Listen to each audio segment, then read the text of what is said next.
The German Shepherd standing at Sarah Mitchell's car window was holding a blood-stained child's shoe in its mouth, and what happened next will haunt everyone who witnessed it at that Boulder Starbucks parking lot. If you're watching this, hit subscribe right now because what you're about to hear isn't just another rescue story. It's proof that sometimes animals know exactly who to trust when every second counts. Drop a comment if you've ever seen an animal do something that defied explanation, and please like this video to help share this incredible true story. Sarah had exactly 7 seconds to make a decision that would determine whether 2 children lived or died, though she didn't know it yet. The massive German Shepherd wasn't begging for food or water on that blazing Thursday afternoon at 2:15 p.m. He was pressing a size 3 pink Nike against her driver's side window with the kind of deliberate precision that made her coffee cup slip from her hand and crash onto the concrete. The blood on that tiny shoe was still wet. Fresh. And the dog's amber eyes held an intelligence that sent ice through Sarah's veins despite the Colorado heat beating down on the Canyon Boulevard Starbucks. "Oh my God," the college student at the next car gasped, pulling out his phone to record. "That dog has a kid's shoe. Is that blood?" But Sarah Mitchell, 34 years old with 12 years of veterinary nursing experience at Pine Valley Animal Hospital, saw something everyone else missed. This German Shepherd wasn't injured, wasn't lost, wasn't asking for help for himself. His breathing pattern, the way he held his massive frame, the calculated way he'd approached her car specifically while ignoring the dozen other vehicles. This was a military-level working dog on a mission. Then the dog did something that made every person in that parking lot stop what they were doing. He placed the shoe carefully on the asphalt, sat back on his haunches, and released a howl that didn't sound like any animal sound Sarah had ever heard in her career.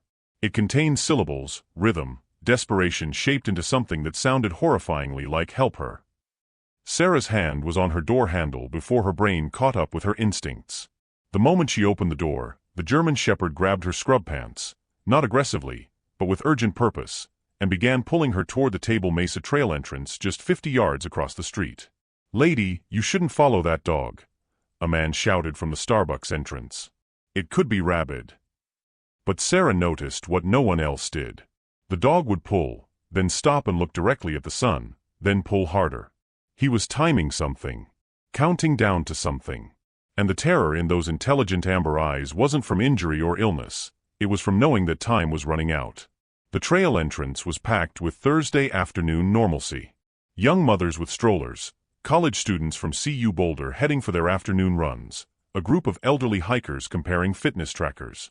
The German Shepherd weaved through them all with singular focus, his powerful body moving with purpose that made other dogs bark and their owners step aside. Sarah found herself half-running to keep up, her nurse's training cataloging details even as her heart hammered against her ribs.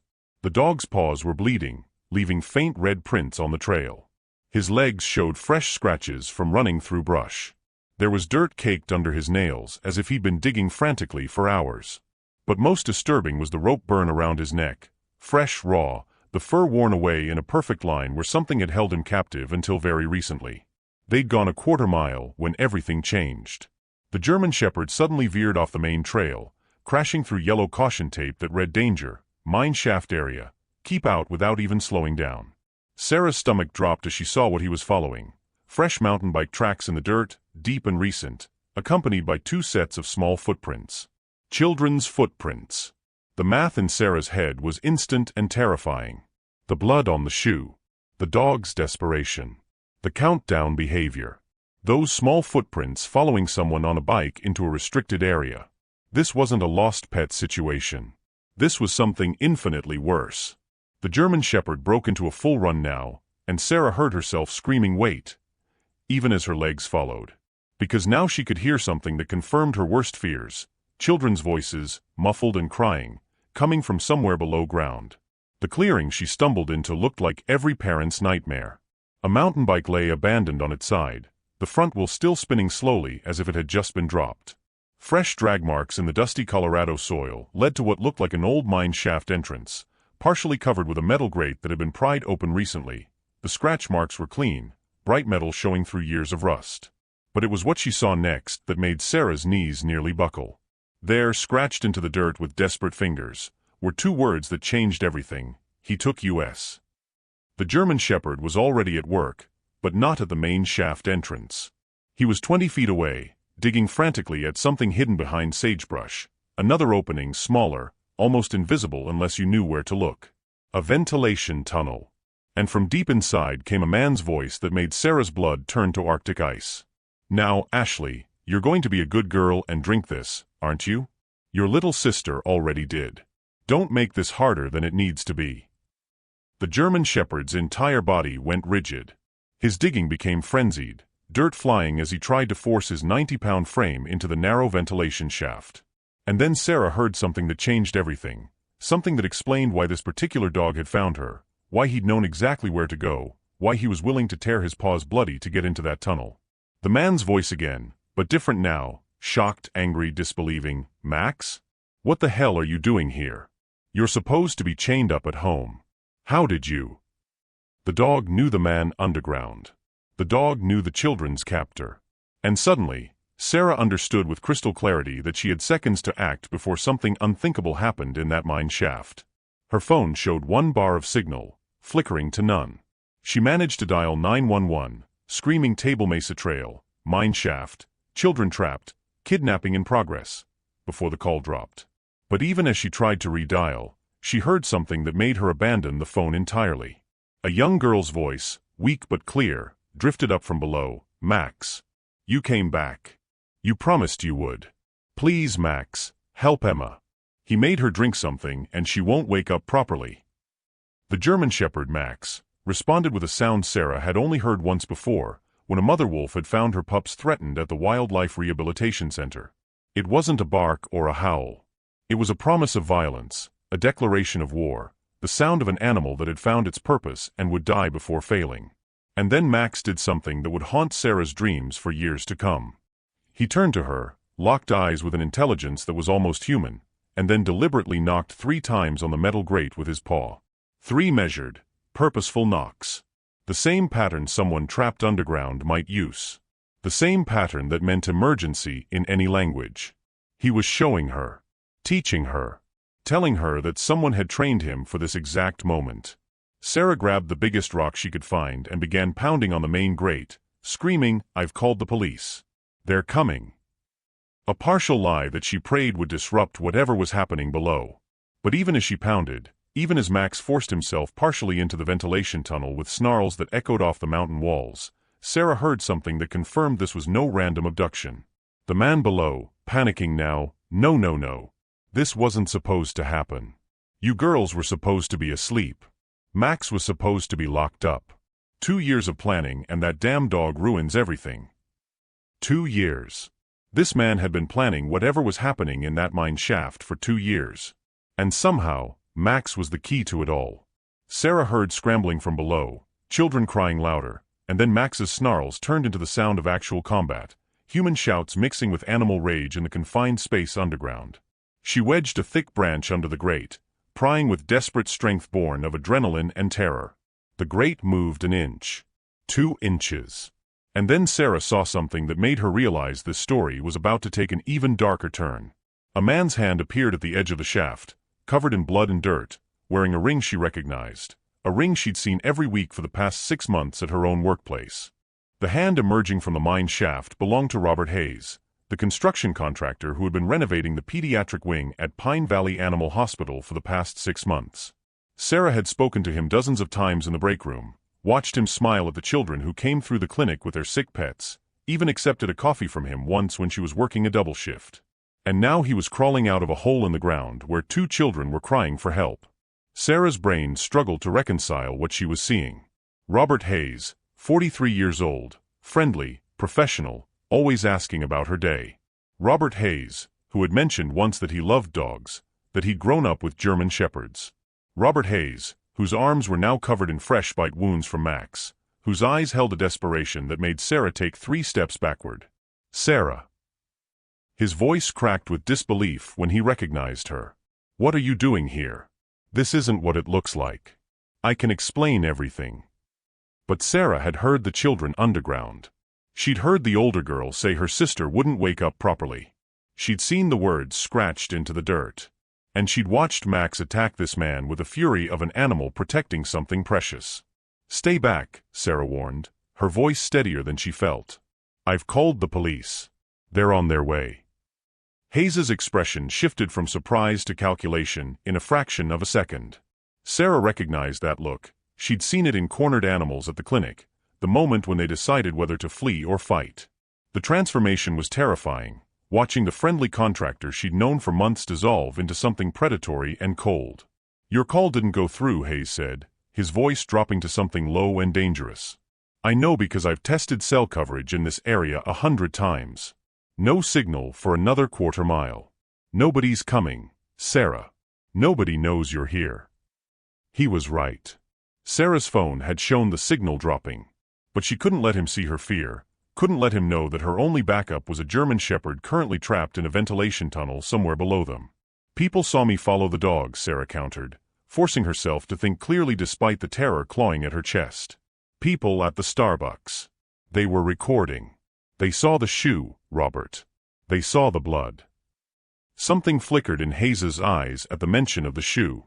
He looked around frantically, and Sarah realized he was searching for Max, who had gone silent underground. The absence of barking was somehow more ominous than the snarling had been. "That damn dog," Hayes muttered, almost to himself. 2 years I kept him chained. 2 years I fed him, trained him, tried to make him forget. But he never forgot them. Every time those girls' pictures came on the news, he'd go crazy. I should have known he'd find a way to ruin everything." Sarah's mind raced to piece together what she was hearing. Max had been with Hayes for 2 years. The dog had recognized the girls. Which meant this wasn't a random abduction. There was history here, connection, something that went deeper than a stranger snatching children off a trail. "Those girls in the mine shaft," Sarah said slowly, keeping Hayes talking while desperately hoping her dropped call had registered somewhere. "You know them. You know their family." Hayes laughed, but there was no humor in it. "Know them? I was supposed to be their stepfather. Jennifer Coleman was supposed to marry me. We were perfect together until she got that restraining order, until she poisoned those girls against me, until that old woman left her dog to them in her will, and I had to steal him just to have something that connected me to that family." The pieces clicked into place with sickening clarity. The grandmother's dog. The mother's stalker. 2 years of planning. Hayes had taken Max from the girl's dead grandmother, kept him captive, and then used the dog as bait to lure the children he'd been obsessing over into a trap. "You used Max to get them here," Sarah breathed, horror washing over her. "You told them their grandmother's dog was hurt. They followed you because they trusted the dog. They were supposed to come alone." Hayes's composure cracked, his voice rising with frustration. "Just Ashley. She's 16, old enough to drive now, old enough to sneak out when she got my message about Max being injured on this trail. But she brought her little sister. She ruined everything by bringing Emma." From somewhere underground, Sarah heard a child's weak cry. Emma. The 8-year-old whose blood-stained shoe Max had carried 5 miles to find help. The little girl Hayes had said already drank something. The same little girl who wasn't waking up properly. "What did you give her?" Sarah's voice turned cold, clinical. Her veterinary training kicked in, calculating dosages, symptoms, treatment windows. "What did you make Emma drink?" Hayes's eyes darted toward the mine shaft. "Just something to keep her calm. She's fine. She'll sleep for a few hours and wake up with no memory of." He never finished the sentence. Because at that exact moment, a sound erupted from the ventilation tunnel that made both of them freeze. Not Max's barking, but a teenage girl's scream of pure rage. "Get away from my sister!" Ashley Coleman exploded from the sagebrush behind Hayes, swinging a rusted piece of mining equipment she must have found underground. The impact caught Hayes on the shoulder, spinning him around with a grunt of pain. But the 16-year-old was weakened from whatever ordeal she'd been through, and Hayes recovered faster than Sarah expected. He grabbed Ashley's arm, twisting it behind her back until she dropped her weapon. The volleyball player who'd fought so hard went limp against him, and Sarah saw the terror of a child who'd been brave beyond her years, suddenly remembering that she was still just a girl facing a grown man twice her size. "Nobody move!" Hayes shouted, one arm locked around Ashley's throat. "I didn't want it to be like this. I just wanted to talk to them. I just wanted Jennifer to understand that we belong together. But you people keep interfering." Sarah raised her hand slowly, her mind racing through options. She couldn't rush him without risking Ashley's life. Her phone was useless. Max was still underground with Emma. And Hayes was backing toward the tree line, dragging Ashley with him, clearly planning to disappear into the wilderness. "Robert, listen to me," Sarah said, using the calm voice she reserved for panicked animals at the clinic. "Emma needs medical attention. Whatever you gave her, if she doesn't get help soon, you could be looking at something much worse than kidnapping charges. Let me check on her. Let me make sure she's okay." Hayes hesitated. Despite everything, Sarah could see he hadn't actually intended for anyone to get hurt. He was delusional, obsessive, dangerous, but he wasn't a murderer. At least not yet. "She's fine," Hayes repeated, but his voice wavered. "I calculated the dosage based on her weight. She's just sleeping." "She's 8 years old," Sarah pressed. "Children metabolize sedatives differently than adults. Their respiratory systems are more vulnerable. If she stops breathing down there alone, you won't just lose your chance with Jennifer. You'll lose everything. Forever." The mention of Jennifer Coleman seemed to reach something in Hayes's fractured mind. His grip on Ashley loosened slightly, and Sarah saw the girl's eyes dart toward the ventilation tunnel where Max had disappeared. Then Ashley did something incredibly brave and incredibly stupid. She went completely limp in Hayes's arms, dead weight dropping suddenly, and screamed one word at the top of her lungs: "Max." The German Shepherd erupted from the ventilation tunnel like a missile, 90 pounds of protective fury launching directly at Robert Hayes. But this time, Hayes was ready. He released Ashley, shoving her toward Sarah, and pulled something from his jacket pocket that made Sarah's heart stop. A hunting knife, 8 inches long, already raised toward the dog he'd kept chained for 2 years. Max saw the blade. Max didn't care. The German Shepherd who had remembered love across 2 years of captivity, who had chewed through his restraints and run 5 miles on bleeding paws, who had found the one person in a crowded parking lot who would understand his message. That dog was not going to let anything stop him now. The collision was inevitable. The knife caught Max's shoulder even as the dog's jaws found Hayes's wrist. They went down together in a tangle of blood and fur and screaming, and Sarah was already running, grabbing Ashley, pulling her toward the main mine shaft entrance. "Emma's still down there." Ashley sobbed. "He put her in a separate chamber.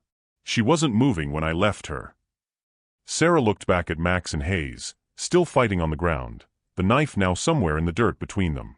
She looked at the mine shaft entrance, dark and terrifying, where an 8-year-old girl might be dying alone. She had seconds to choose: help the dog who had saved them all, or go after the child who couldn't save herself.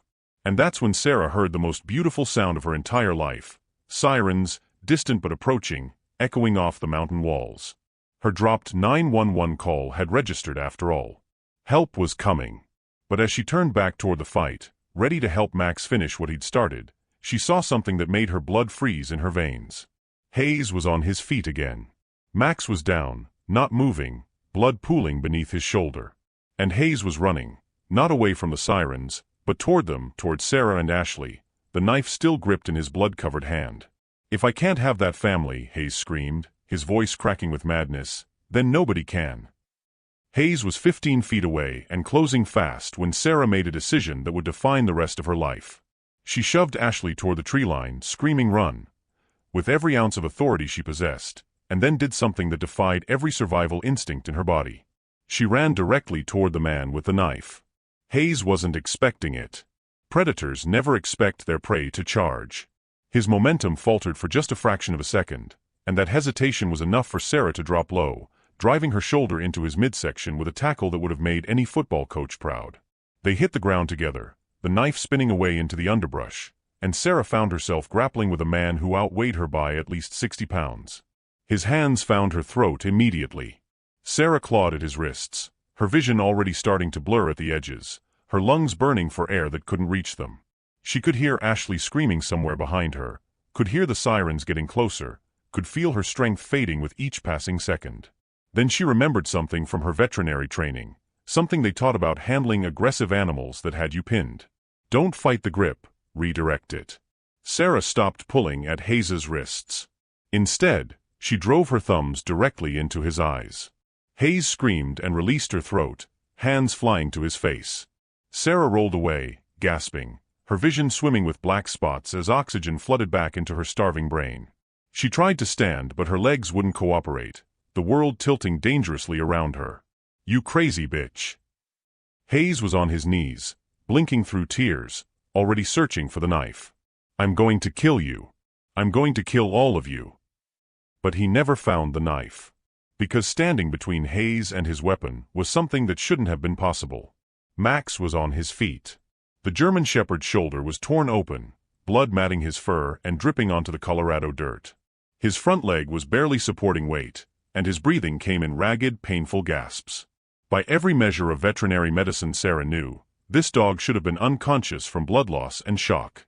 But Max's eyes were clear, focused, fixed on the man who had kept him chained for 2 years, who had used him as bait to hurt the children he loved, who had just tried to kill the woman who had finally listened to his desperate plea for help. Hayes saw the dog and laughed, a broken sound that echoed off the mountain walls. "You're finished, Max. You can barely stand. What are you going to do, bleed on me?" Max didn't bark, didn't growl, didn't make any sound at all. He simply started walking toward Hayes with the slow, deliberate pace of an executioner approaching the condemned. "Stay back." Hayes scrambled backward, his earlier bravado evaporating as the wounded dog advanced. "I raised you. I fed you. You owe me." Sarah understood then what Hayes never had. Max wasn't his dog.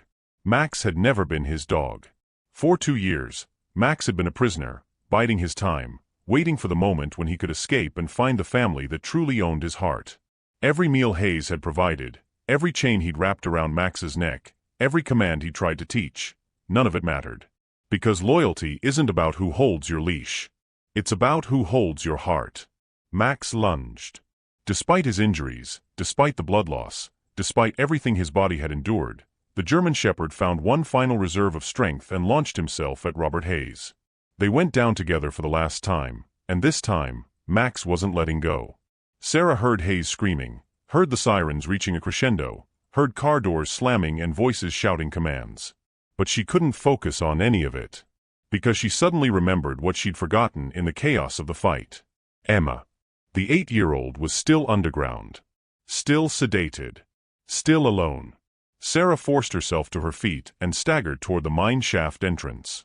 The grate was still partially open from her earlier efforts, and she could see a crude wooden ladder descending into darkness. She didn't have a flashlight. She didn't have backup. She didn't have any idea what she'd find down there. She went anyway. The shaft was maybe 15 feet deep, the ladder creaking dangerously under her weight. The smell hit her first, damp earth, old wood, and something chemical that made her nose burn. When she reached the bottom, she found herself in a chamber that made her stomach turn with horror. Hayes had built this. Over 6 months, maybe longer, he had constructed an underground prison. The walls were reinforced with wooden beams, the floor covered with old carpet remnants. There were 2 separate compartments divided by a makeshift wall, each one equipped with a cot, a bucket, and chains bolted to the support beams. He hadn't just been planning to take the girls. He'd been planning to keep them. "Emma." Sarah called out, her voice echoing in the confined space. "Emma, can you hear me?" A weak sound came from the second compartment. Sarah stumbled toward it, her hands finding the rough wooden divider in the darkness. She squeezed through a narrow gap and nearly tripped over a small body lying on one of the cots. Emma Coleman was tiny, even for 8 years old. Her Madison Elementary t-shirt was dirty and torn, her brown hair tangled with dirt and debris. One of her feet was bare, missing the pink Nike that Max had carried to Sarah's car window. But she was breathing, and when Sarah pressed 2 fingers to her neck, she found a pulse. "Emma, wake up." Sarah gently patted the girl's cheek, checking her pupils in the dim light filtering from above. "I need you to wake up, sweetheart. Your sister is safe. Max found help. But I need you to open your eyes." Emma's eyelids fluttered. Her lips moved, forming a word that Sarah had to lean close to hear. "Max." "Yes, baby. Max found you. Max saved you. Can you tell me what the man made you drink? Was it a liquid? A pill?" Emma's hand moved weakly toward her stomach. "Juice box. He said it was special juice. Made me sleepy. Where's Ashley?" He took her to the other room. "I heard her fighting." "Ashley's safe. She's outside with the police." Sarah prayed that was true, that the officers had secured the scene, that Hayes was in custody and Max was being treated for his wounds. "I'm going to carry you out of here, okay? We're going to get you to a hospital." She gathered Emma into her arms, alarmed by how light the child felt. 8 years old and maybe 50 pounds. So small. So vulnerable. And Hayes had planned to keep her down here, chained to a wall, for God knows how long. Sarah made it to the ladder and faced an impossible problem. She couldn't carry Emma and climb at the same time. Her arms were shaking from adrenaline crash, her throat was bruised from Hayes's attack, and every muscle in her body screamed for rest. "I need help down here." Sarah shouted toward the opening above. "I have the child." She's sedated but breathing. A face appeared at the top of the shaft, silhouetted against the afternoon sky. A police officer, young, with wide eyes that grew wider when he saw the underground chamber. "Holy shit," he breathed. "Dispatch, we're going to need more units. And child services. And probably the FBI. This guy built a whole dungeon down here." More officers appeared, and within minutes, Emma was being lifted carefully through the shaft opening on a rescue stretcher. Sarah climbed up behind her, her body moving on autopilot, her mind still processing the horrors she'd discovered below. The scene above ground was controlled chaos. 3 police cars, 2 ambulances, a fire truck. Hayes was face down in the dirt, handcuffs on his wrists, 2 officers keeping him pinned while a third read him his rights. Ashley was wrapped in a shock blanket, sobbing into her mother's arms, Jennifer Coleman, who must have been contacted the moment the first units arrived. But Sarah's eyes found only one thing: Max, lying motionless near the ambulance, a paramedic kneeling beside him with a look of grim determination. "The dog needs a vet." Sarah shouted, pushing through the crowd. "I'm a veterinary nurse. Let me see him." The paramedic stepped back, and Sarah dropped to her knees beside the German shepherd who had started all of this. Max's breathing was shallow, his eyes half closed, the wound on his shoulder still seeping blood despite the pressure bandage someone had applied. "Hey buddy," Sarah whispered, her hands moving automatically to assess his injuries. "You did it. You saved them. Both of them. Just like you promised." Max's eyes opened fully at the sound of her voice. His tail moved once, a weak thump against the ground, and he let out a sound that was half whimper, half sigh. "Don't you dare give up now," Sarah commanded, her voice breaking. "You didn't run 5 miles on bleeding paws, break into a mine shaft, and take down a psychopath just to die in a parking lot. Do you hear me? You stay with me." Max's eyes started to close again. His breathing slowed, and Sarah felt the impossible weight of a hero slipping away beneath her hands. "I need a vehicle," she screamed. "I need to get this dog to Pine Valley Animal Hospital right now. He has minutes, not hours." A police officer she didn't recognize stepped forward, keys already in his hand. "I'll drive. Let's go." They lifted Max as gently as possible into the back of the patrol car, Sarah cradling his massive head in her lap as the officer hit his sirens and peeled out of the clearing. Behind them, she could hear Ashley Coleman screaming something, but the words were lost in the wail of the siren. The hospital was 12 minutes away. Max's pulse was getting weaker by the second. And Sarah realized with terrible clarity that after everything this dog had done, after every mile he'd run and every wound he'd suffered, she might be the one holding him when he finally let go. "Stay with me," she whispered into his fur, her tears falling onto his bloody coat. "You're almost home, Max. You're almost home." But Max's eyes had closed completely now, and his breathing had become so shallow that Sarah couldn't tell if his chest was moving at all.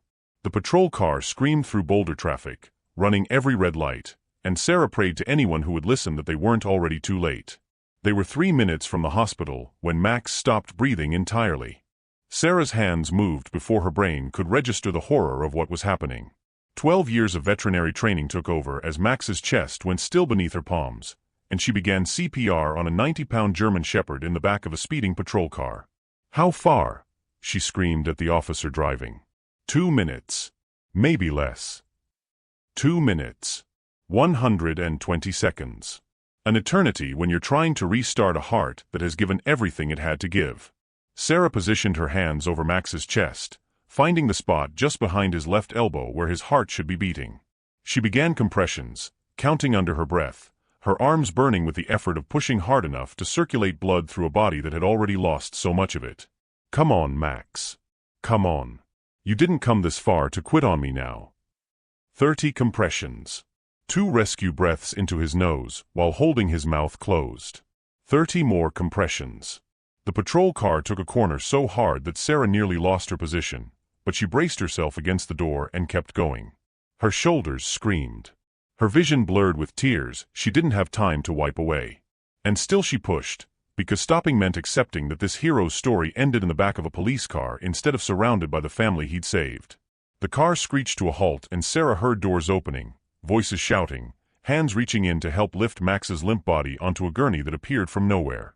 Pine Valley Animal Hospital's emergency team had been alerted by radio, and Dr. Catherine Wells, the best trauma surgeon in Colorado, was already gloved and waiting. How long without breathing? Dr. Wells demanded as they rushed Max through the doors. 90 seconds, maybe 2 minutes. I've been doing CPR since he stopped. Good. That's good. Keep going while we prep. Sarah stayed with Max through the doors, through the hallway, into the surgical suite where she'd assisted on hundreds of procedures, but never one that mattered this much. She kept her compression steady and strong while the team worked around her, attaching monitors, starting 4 lines, preparing the defibrillator. I've got a rhythm, one of the technicians shouted. Faint, but it's there. Sarah's hands stopped moving. She stared at the monitor, watching the weak but unmistakable blip of Max's heartbeat registering on the screen. He was alive. Barely, impossibly, against every odd, he was alive. Everyone out except essential personnel, Dr. Wells commanded. We've got a lot of work to do and not much time to do it. Sarah stepped back, her legs finally giving out beneath her. She slid down the wall outside the surgical suite, her scrubs covered in Max's blood, her hands shaking uncontrollably. Through the window, she watched Dr. Wells and her team fight for the life of a dog who had already fought harder than any living creature Sarah had ever known. The surgery took 4 hours. Sarah didn't move from that hallway floor. Officers came and went, asking questions she answered on autopilot. A detective named James Morrison sat with her for an hour, filling in the details she'd missed while underground. Hayes had been planning this abduction for 2 years, ever since Jennifer Coleman had filed a restraining order. He'd stolen Max from the grandmother's property the week after her funeral, knowing the dog was the one thing guaranteed to lure the girls.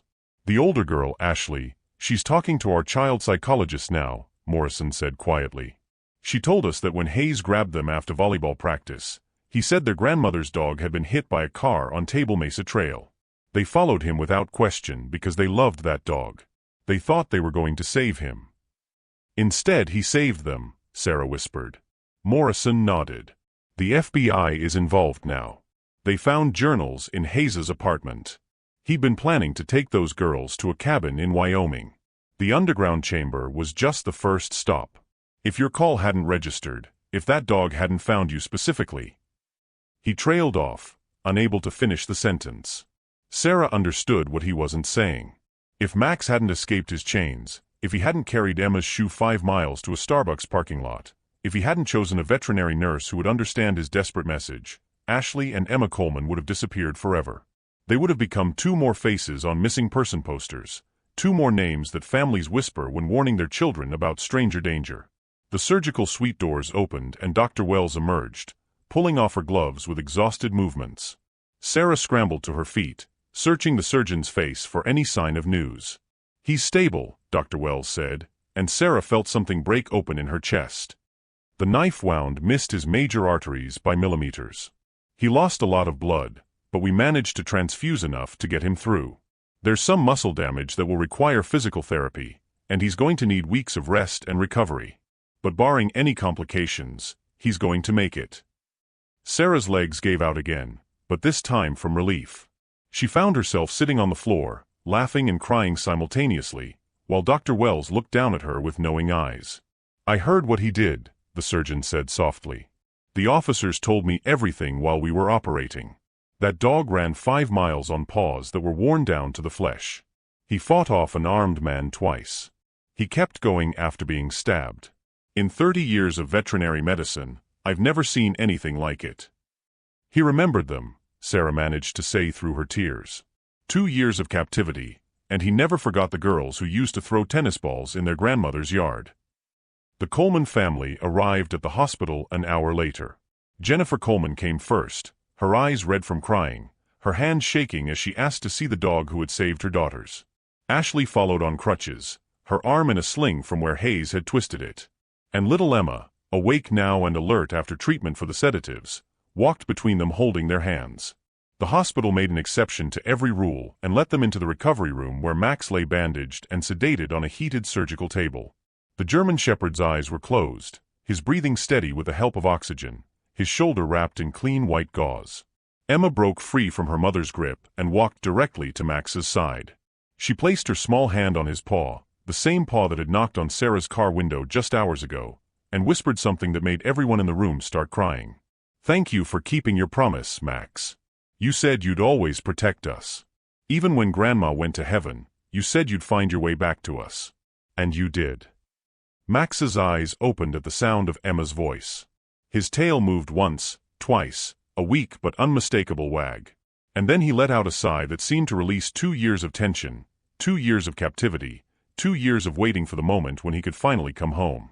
Sarah watched from the doorway as the Coleman family surrounded their grandmother's dog, their tears falling onto his fur as they told him over and over that he was safe now, that he was loved, that he would never be chained again.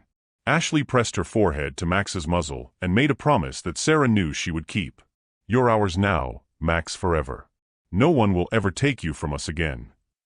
3 weeks later, Sarah received an invitation that she would treasure for the rest of her life. The Coleman family was holding a welcome home party for Max at their house in Wheat Ridge, and they wanted her to be the guest of honor.